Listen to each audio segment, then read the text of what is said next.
السلام علیکم۔ کیوں بھاگتے ہو لوگوں کے پیچھے؟ تم مجھ سے کیوں نہیں مانگتے؟ جو الوہاب ہے یعنی سب کچھ عطا کرنے والا، تم اس سے ہدایت کیوں نہیں مانگتے؟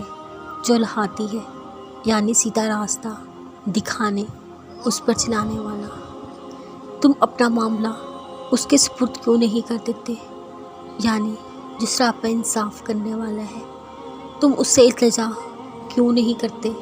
جو البصیر ہے یعنی سب کچھ دینے والا، تم اس سے رحم کیوں نہیں مانگتے؟ جو رحمان ہے یعنی بے حد رحم کرنے والا، تم اس سے یقین کے ساتھ معافی کیوں نہیں مانگتے؟ جو الغفور ہے یعنی بہت بخشنے والا۔ کیا معلوم یہ غم کی آخری رات ہو اور سکون دار سویرے کا آغاز ہو؟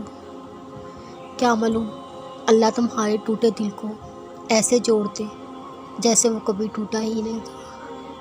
کیا معلوم جس درد سے رہائی ملنا مشکل لگ رہا ہے، اس درد کو ختم ہونے کے لیے تمہاری دعا کی ضرورت ہو۔ دعا کرنا کبھی مت چھوڑو۔ کیا معلوم تم دعا کرو وہ اگلے ہی لمحے قبول ہو جائے۔ کیا معلوم کسی کا تم سے دور ہو جانا تمہارے لیے بہتر ثابت ہو۔